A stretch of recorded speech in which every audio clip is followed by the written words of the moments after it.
What would make this an especially useful conversation for you today?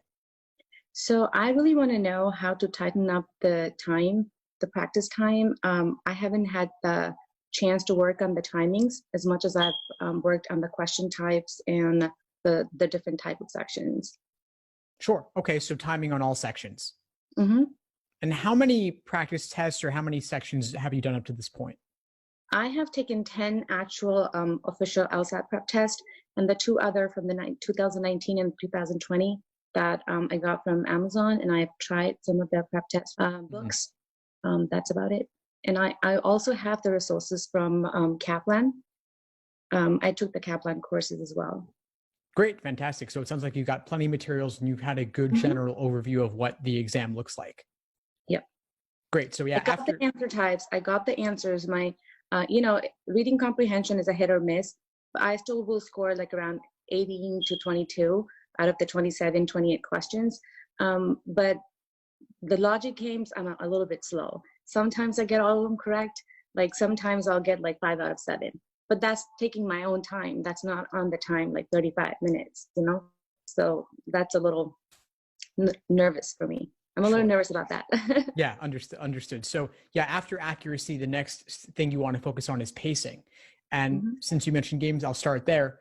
I would suggest that you do the questions within a game in an order that works for you, meaning not just 1 through 5 or 6 through 11 or whatever. Instead, you do the orientation question, then all the local if questions, then finally the global questions, so that you build up a base or library of hypotheticals that you can use to help you solve the global questions more efficiently.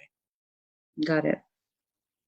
And for reading comprehension, I would also suggest you do things a little bit out of order, but in this case, you do the general questions first, because if nothing else, you should walk away from the passage with what the main idea is.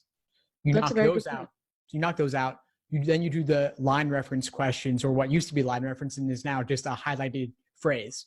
You jump to those, and then you do the toughest, more inferential questions last. So you're building your understanding once again as you go. Is there like an easy way to understand the reading comprehension where, I see like the evidence and, conclusion, I am able to like pinpoint those, but there's like so much information dump that I get confused sometimes with my question, like correct answer. And I feel like it's very tricky. So is there like something where I can pinpoint that to like the correct answer? Well, I would suggest that you know where the details are so you can go back for them when you need them, but I wouldn't obsess over them during your initial read because they aren't relevant to the majority of questions. So you just simply want to know where are they so you can find them and go back when you need to. Okay. But it's complex. I mean, there's no way to just quote unquote, like make it easy right off the bat. In general, on reading comp, there are ways you can dumb it down or oversimplify it. I'll often think of things as old versus new, or good versus bad, or incomplete versus relatively more complete, things like that, as if I were trying to explain it to a kid. Okay. So generally, should we opt for one of the, the toughest kind of answer types, or should we go for more of the basic ones? In reading comp, I would say do the more basic, easy questions first. Okay. Then save the tougher ones for last. Like there are some reading comp questions that are similar to logical reasoning, like parallel or weaken, and those are undoubtedly going to be the toughest. They require more layers of understanding. They're more hoops you have to jump through. So I would save those for last, only after you knock out the easier stuff. Okay, sounds very good. That's a good idea. Sure. And then logical reasoning, you have questions on timing there? Yes, logical reasoning I'm able to do it in time. It's just the reading comprehension and the logical games is where I'm lacking a little bit with time. Okay. You sound like you had another question. What else you got for me?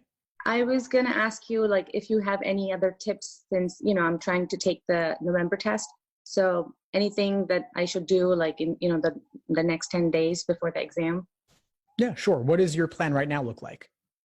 I'm trying to focus at least 2 to 3 hours or 3 to 5 hours a day on just taking tests and kind of doing like revisions where I'm not like 100%. And how many exams are you planning to take? Oh, I can take, I guess, one a day. All right. Now. So, I was taking a lot more, but I'm kind of slowing down now because it's just overwhelming me. yeah, no, that runs the risk of burnout. So I think that's honestly a terrible idea. I'll be honest with you. Don't do one a day. That leads to burnout. Certainly don't do more than one a day because that'll really burn you out. This is not a test of memorization. You can't cram it. Mm-hmm. And you can't really do one exam a day and review it in sufficient depth anyway. Yeah.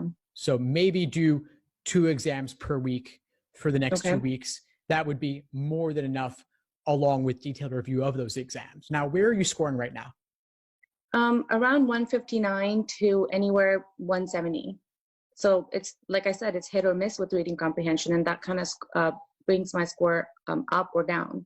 So my diagnostic test for the first one was 151. And then I just started taking my mid test. I still have to take my final test through Kaplan. Okay. So you've improved a good amount, which is great. Yeah. I would suggest that you really look at the reading comp that you're having trouble with. Instead of just doing more and more exams and more sections to see where you stand, slow down and look at the passages you're having trouble with. Dissect them, paraphrase them for yourself to the point where something really difficult actually is understandable and you could explain to somebody else. Okay. 2 exams a week. I just don't have a study partner. I wish I had somebody to study with, somebody that's actually studying for LSAT, so that would be a little bit more helpful. But I haven't been able to find anybody that I can study with. I hear what you're saying. Yeah, I've actually established a Facebook group for students using my resources, and you might find a study partner there. Others have, and just you could get on Skype with them and just talk through the problems. Okay, I'll try that for sure. But definitely fewer questions reviewed in more depth. That's the way to go. Otherwise, you'll just keep making the same mistakes. Right. And if you're scoring, go ahead, please. What would you say about the essay part of the LSAT? I wouldn't worry too much about it. And that's something you could say for a later date, in fact, because it's not on the day of. But that will go to the law schools, correct? And they will look that as maybe consideration for law school admission? It could, basically, if you do terribly on it, that could hurt you. But it's not going to get you into law school if your numbers aren't what you want them to be. Okay, I see. But you have up to 1 year to complete it after the exam. So for now, I'd focus on what's scored and what matters. Down the line, you can look into the writing sample and what's involved there. But I did want to share something with you about the reading comprehension. I was thinking that if you're scoring in the 160s, let's say on average, that means you're getting around maybe 15 questions wrong, let's say. Maybe more some days, less other days, but 15 wrong on average. But there's another 10 to 15 questions that you're guessing on and getting lucky, or that you're not 100% sure on. So that's giving you 25 or 30 questions per exam that you should be reviewing for every single exam that you do. And that could take 3 hours or more. Right. So focus your time there. The benefit of doing these exams is to get questions wrong or have difficulty with questions so that you can analyze them and review them. And if no one in your personal life wants to hear about the LSAT, I certainly understand it. That's part of why I make all my videos. It's like an outlet for me. But find some study partners who you can talk through these with a little bit, or even get a tutor. They don't have to be like the best tutor in the world, but just someone who can talk through the problems with you a bit and give you a space to do that. Okay, sounds good. I think I do have somebody in mind that I can call. Good. Yeah, just for like handpick like the toughest passages you come across and go through them line by line, paragraph by paragraph, and then also look at the answer choices that you're picking. What's tempting about them? What makes them wrong? What's discouraging about the correct answer? And what's pushing you away from it? Because there are patterns in this. And if you take the time to slow down and dissect those patterns, you won't make the same mistake again. Right. That's what I've been seeing a lot. Even though I go back and review what I've done wrong, but it hasn't been, it hasn't seemed to work for me. Like I do the same mistake over and over again. Then you haven't fully gotten it yet. And you've got to look in even more depth or talk it over more or spend more time on it so it really sinks in. Okay. I'll try doing that. Sure. Now, so you got about 2 weeks, 2 exams per week, detailed review. Also make sure that these are 5 sections, not 4, right? Right. So one's going to be like whatever they decide to throw it in there. It could be anything, could be games, could be reasoning, could be reading comp. And so also I'd suggest practice your worst nightmare, whatever it is. If it's 2 games back to back or 2 reading comps back to back, just do it now so you won't have to do it for the first time on test day. Okay, I get it. Yeah, just plan, lay these out for yourself and make a plan. If you've got about 2 weeks, what's like, let's say you're doing your next exam, maybe you're doing one tomorrow and then one Saturday, and then one the following Wednesday, then one the following Saturday, and reviewing on the days in between, taking a day off here and there.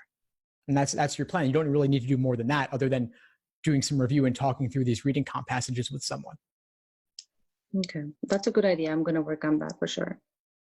Great. What else? What else do you have for me? That's all. That's all I have.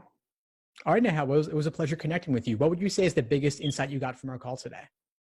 I got tips on how to what to work on the next 2 weeks before my exam. And just I guess there's somebody that I can rely on if I have, some questions. Perfect. Great. Well, please keep in touch and let me know if you need anything as you move forward. And of course, let me know how it goes for you. Thanks for tuning into the show. Please subscribe if you haven't done so already to be notified of new episodes as I release them. And feel free to reach out if you need anything at all as you move forward with your prep. I'm happy to help however I can. In the meantime, I wish you all the best and take care.